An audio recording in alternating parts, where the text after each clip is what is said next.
नमस्कार। हमारे चैनल में आपका हार्दिक स्वागत है। एक बार प्रेम से बोलिए श्री सत्यनारायण भगवान की जय।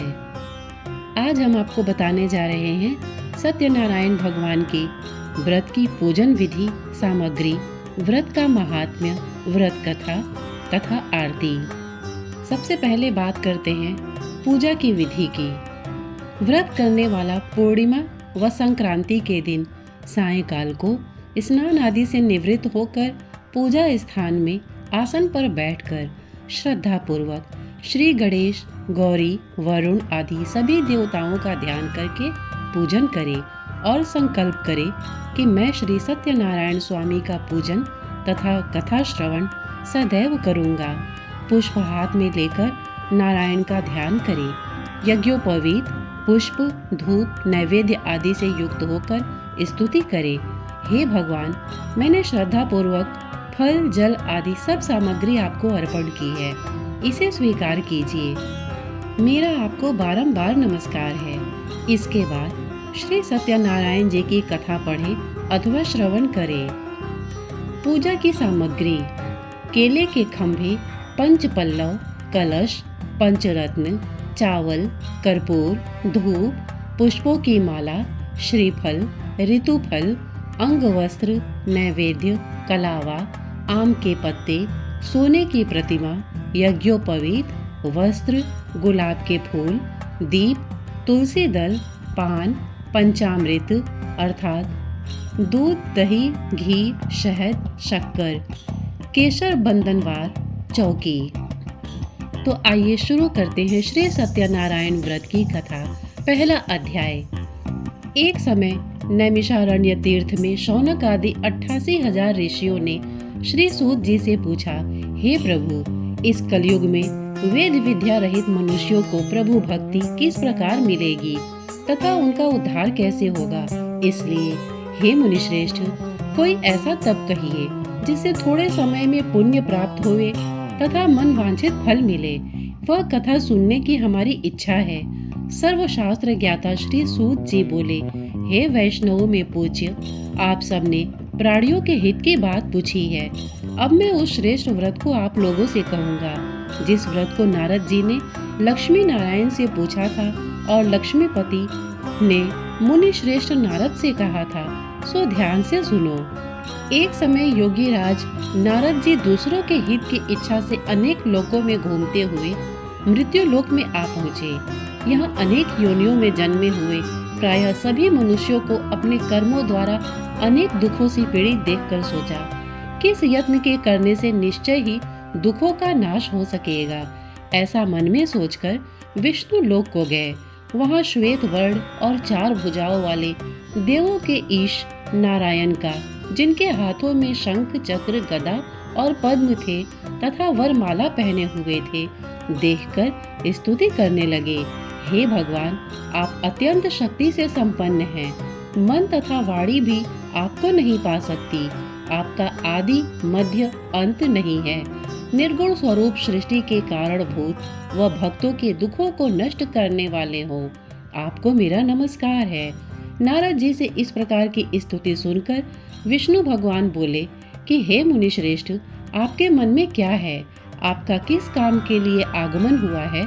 निसंकोच कहो। तब नारद मुनि बोले, मृत्यु लोक में सब मनुष्य जो अनेक योनियों में पैदा हुए हैं, अपने अपने कर्मों के द्वारा अनेक प्रकार के दुखों से दुखी हो रहे हैं। हे नाथ, मुझ पर दया रखते हो तो बतलाइए कि उन मनुष्यों के सब दुख थोड़े से ही प्रयत्न से कैसे दूर हो सकते हैं? श्री भगवान जी बोले, हे नारद, मनुष्यों की भलाई के लिए तुमने बहुत अच्छी बात पूछी है। जिस काम के करने से मनुष्य मोह से छूट जाता है, वह मैं कहता हूँ, सुनो। बहुत पुण्य देने वाला स्वर्ग तथा मृत्यु लोक दोनों में दुर्लभ एक उत्तम व्रत है। आज मैं प्रेम वश होकर तुमसे कहता हूँ, सत्यनारायण का यह व्रत अच्छी तरह विधि पूर्वक करके मनुष्य तुरंत ही यहाँ सुख भोग कर मरने पर मोक्ष को प्राप्त होता है। श्री भगवान के वचन सुनकर नारद मुनि बोले कि उस व्रत का फल क्या है, क्या विधान है और किसने यह व्रत किया है और किस दिन यह व्रत करना चाहिए? विस्तार से कहो। भगवान बोले, दुख शोक आदि को दूर करने वाला, धन धान्य को बढ़ाने वाला, सौभाग्य तथा संतान को देने वाला यह व्रत सब स्थानों पर विजयी करने वाला है। भक्ति और श्रद्धा के साथ किसी भी दिन मनुष्य श्री सत्यनारायण की शाम के समय ब्राह्मणों और बंधुओं के साथ धर्मपरायण होकर पूजा करे। भक्ति भाव से नैवेद्य, केले का फल, घी, दूध और गेहूं का जोड़ सवाया लेवे। गेहूं के अभाव में साठी का जोड़, शक्कर तथा गुड़ ले और सब भक्षण योग्य पदार्थ जमा करा के भगवान को अर्पण कर देवे तथा बंधुओं सहित ब्राह्मणों को भोजन करावे। पश्चात स्वयं भोजन करे। नृत्य गीत आदि का आचरण कर सत्यनारायण भगवान का स्मरण करता हुआ समय व्यतीत करे। इस तरह व्रत करने पर मनुष्यों की इच्छा निश्चय पूरी होती है। विशेषकर कली काल में भूमि पर यही मोक्ष का सरल उपाय है। प्रथम अध्याय पूर्ण हुआ। दूसरा अध्याय।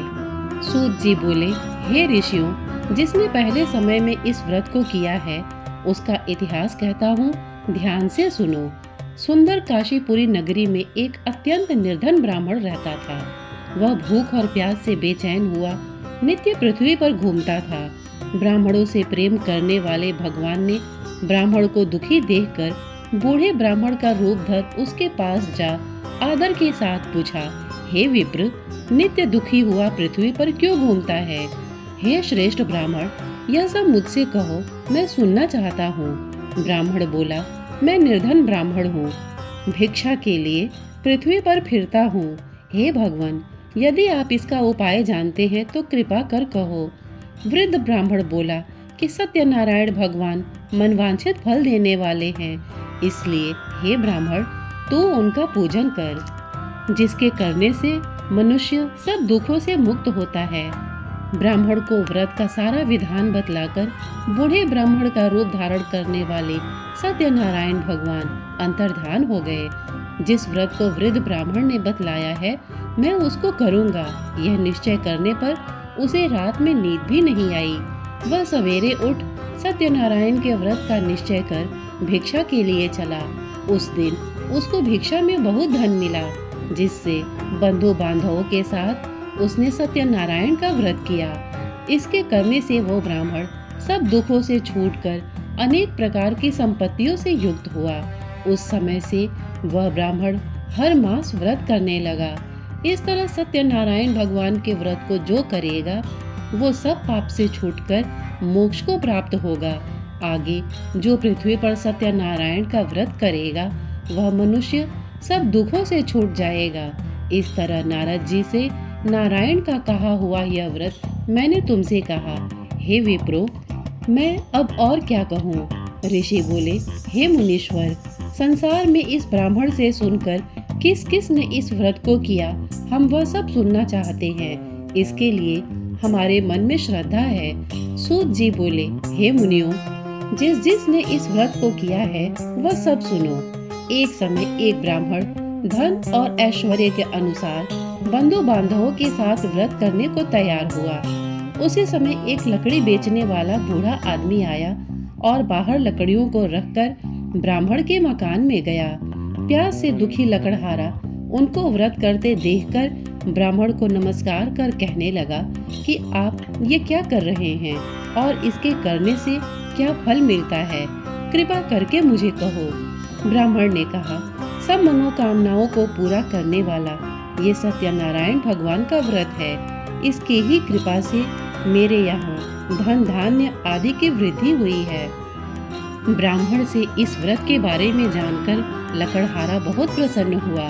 चरणामृत ले और खाने के बाद अपने घर को गया। लकड़हारे ने अपने मन में इस प्रकार का संकल्प किया कि आज शाम में लकड़ी बेचने से जो धन मिलेगा उसी से सत्यनारायण देव का उत्तम व्रत करूंगा। यह मन में विचार कर वह बूढ़ा आदमी लकड़ियां अपने सिर पर रखकर जिस नगर में धनवान लोग रहते थे वह ऐसे नगर में गया। उस रोज वहां पर उसे उन लकड़ियों का दाम पहले दिनों से चौगुना मिला। तब वह बूढ़ा लकड़हारा दाम ले और अति प्रसन्न होकर पके केले की फली, शक्कर, घी, दुग्ध, दही और गेहूं का चूर्ण इत्यादि सत्यनारायण भगवान के व्रत की कुल सामग्रियों को लेकर अपने घर गया।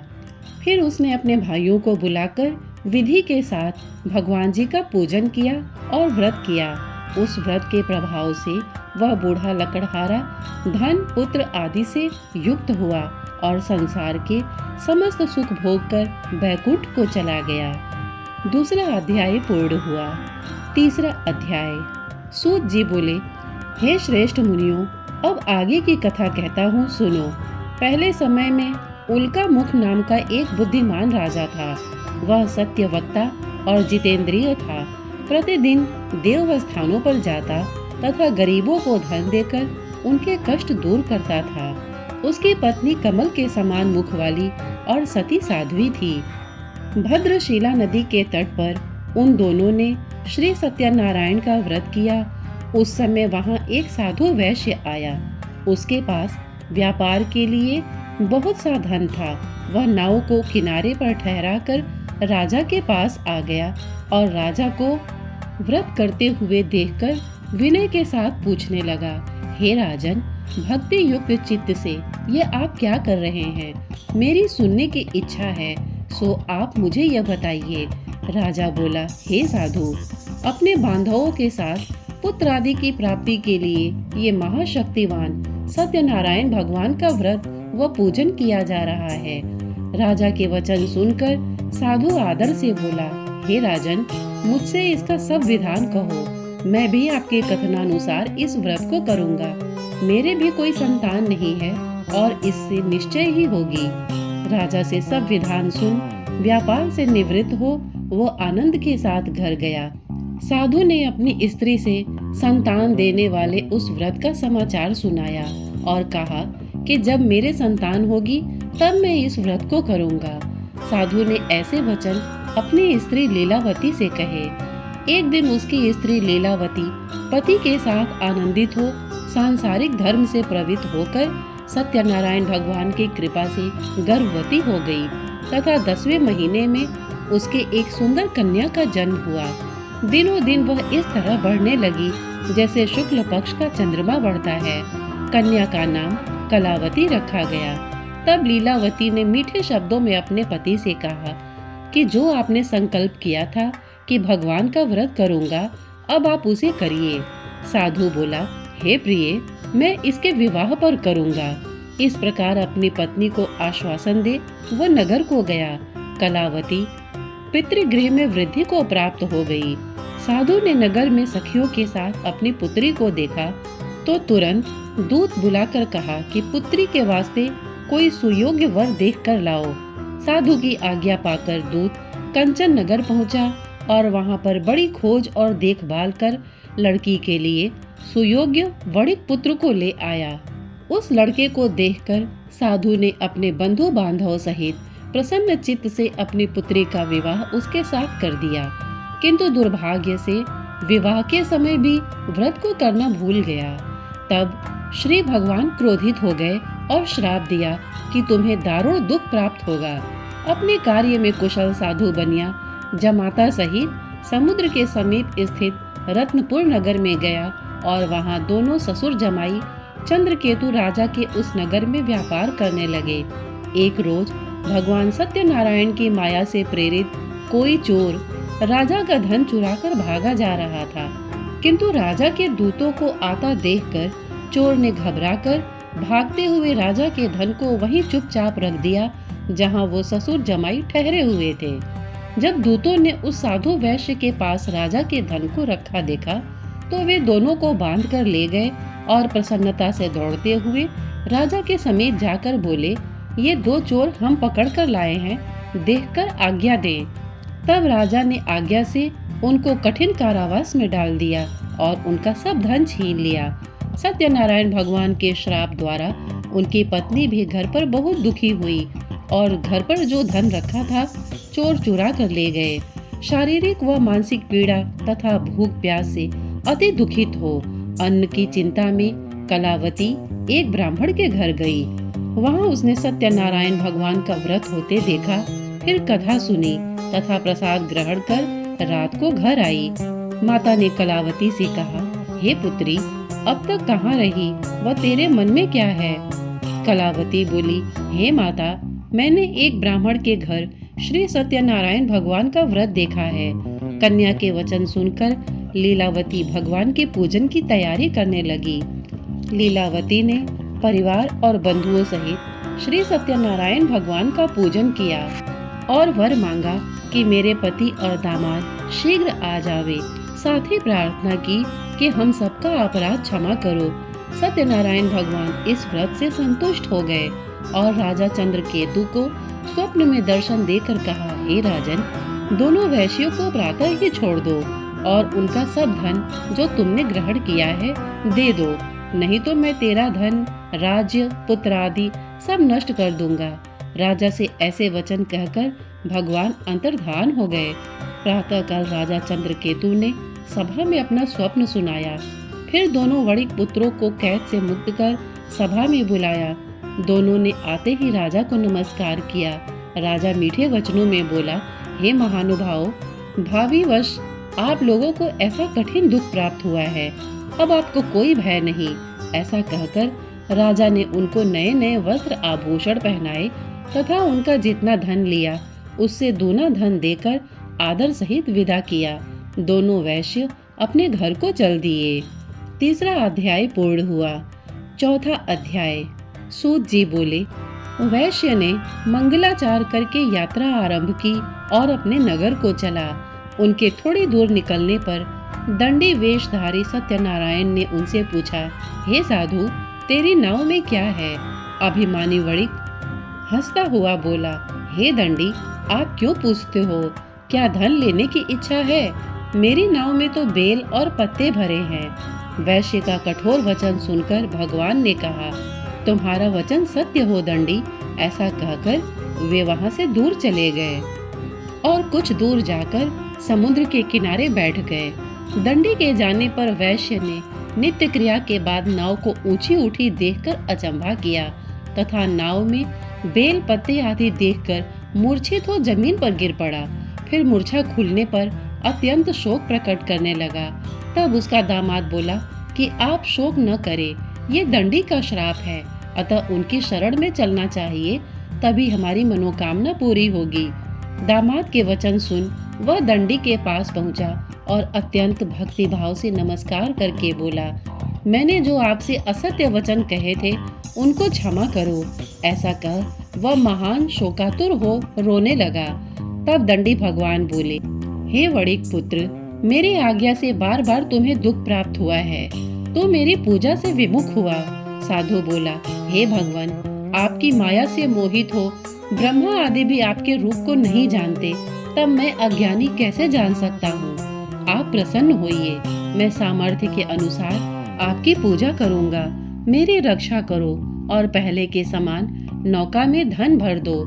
उसके भक्ति युक्त वचन सुनकर भगवान प्रसन्न हो उसकी इच्छा अनुसार वर देकर अंतर्ध्यान हो गए। तब उन्होंने नाव पर आकर देखा कि नाव धन से परिपूर्ण है। फिर वो भगवान सत्यनारायण का पूजन कर साथियों सहित अपने नगर को चला। जब अपने नगर के निकट पहुंचा, तब दूत को घर भेजा।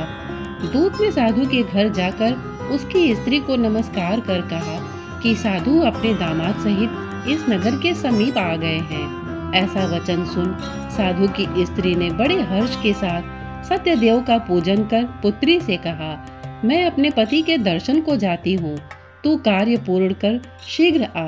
माता के ऐसे वचन सुनकर कलावती प्रसाद छोड़कर पति के पास गई। प्रसाद की अवज्ञा के कारण सत्यदेव ने रुष्ट हो उसके पति को नाव सहित पानी में डुबो दिया। कलावती अपने पति को न देखकर रोती हुई जमीन पर गिर गई। इस तरह नौका को डूबा हुआ तथा कन्या को रोती देख साधु दुखित हो बोला, हे प्रभु, मुझसे या मेरे परिवार से जो भूल हुई है उसे क्षमा करो। उसके दीन वचन सुनकर सत्यदेव प्रसन्न हो गए और आकाशवाणी हुई, हे साधु, तेरी कन्या मेरे प्रसाद को छोड़कर आई है, इसलिए इसका पति अदृश्य हुआ है। यदि वो घर जाकर प्रसाद खाकर लौटे तो इसे पति अवश्य मिलेगा। ऐसी आकाशवाणी सुनकर कलावती ने घर पहुंचकर प्रसाद खाया। फिर आकर पति के दर्शन किए तत्पश्चात साधु ने बंधु बांधवों सहित सत्यदेव का विधि पूर्वक पूजन किया। उस दिन से वो हर पूर्णिमा को सत्यनारायण का पूजन करने लगा। फिर इस लोक का सुख भोग कर अंत में स्वर्ग लोक को गया। चतुर्थ अध्याय पूर्ण हुआ। पांचवा अध्याय।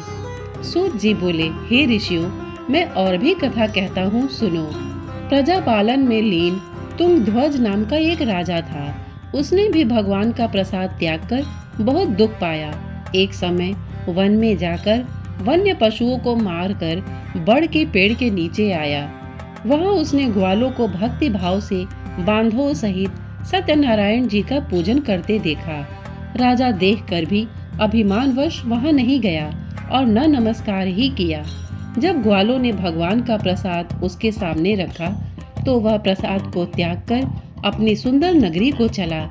वहीं उसने अपना सब कुछ नष्ट हुआ पाया तो वह जान गया कि यह सब भगवान ने किया है। तब वह विश्वास कर ग्वालों के पास गया और विधि पूर्वक पूजन कर प्रसाद खाया तो सत्यदेव की कृपा से पहले जैसा था सब वैसा ही हो गया। फिर दीर्घ काल तक सुख भोग कर मरने पर स्वर्ग लोक को गया। जो मनुष्य इस परम दुर्लभ व्रत को करेगा, भगवान की कृपा से उसे धन धान्य की प्राप्ति होगी। निर्धन धनी और बंदी बंधन से मुक्त होकर निर्भय हो जाता है। संतानहीनों को संतान प्राप्ति होती है तथा सब मनोरथ पूर्ण होकर अंत में बैकुंठ धाम को जाता है। जिन्होंने पहले इस व्रत को किया, अब उनके दूसरे जन्म की कथा कहता हूँ। वृद्ध शतानंद ब्राह्मण ने सुदामा का जन्म लेकर मोक्ष को पाया। उल्का मुख नाम का राजा दशरथ होकर बैकुंठ को प्राप्त हुआ। साधु नाम का वैश्य ने मूढ़ध्वज बनकर अपने पुत्र को आरे से चीरकर मोक्ष को प्राप्त किया। महाराज तुंगध्वज ने स्वयंभू होकर भगवान में भक्ति युक्त हो कर्म कर मोक्ष को प्राप्त किया। सत्यनारायण भगवान की कथा पूर्ण हुई। श्री सत्यनारायण जी की आरती।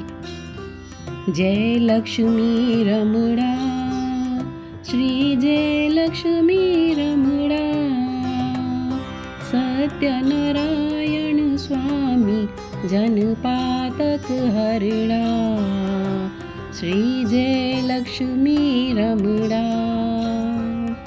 रत्न जड़ित सिंहासन अद्भुत छवि राजे, नारद करत निरंतर घंटा ध्वनि बाजे। जय लक्ष्मी रमणा।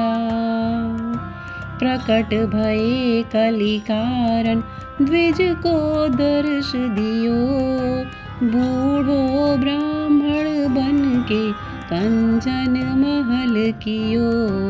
जय लक्ष्मी रमणा।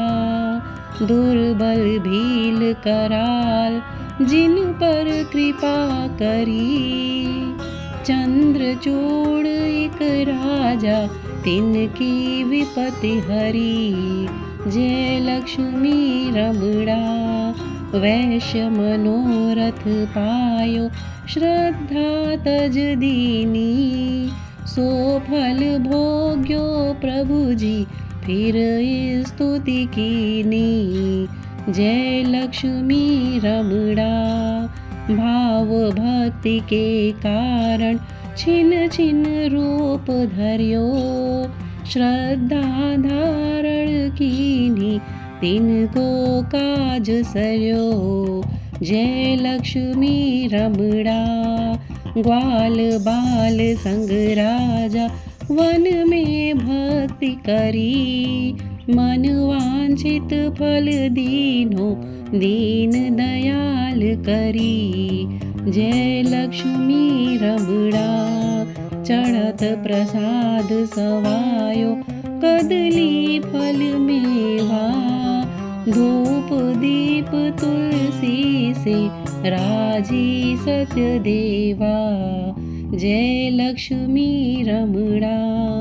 श्री सत्यनारायण जी की आरती जो कोई गावे, कहत शिवानंद स्वामी मनवांछित फल पावे। जय लक्ष्मी रमणा, जय लक्ष्मी रमणा, श्री जय लक्ष्मी रमणा। सत्यनारायण स्वामी जनपातक हरणा, जय लक्ष्मी रमणा। श्रोतागण, एक बार प्रेम से बोलिए श्री सत्यनारायण भगवान की जय। इतने धैर्य से इसे सुनने के लिए आपने अपना बहुमूल्य समय दिया, इसके लिए आपका बहुत बहुत धन्यवाद। नमस्कार।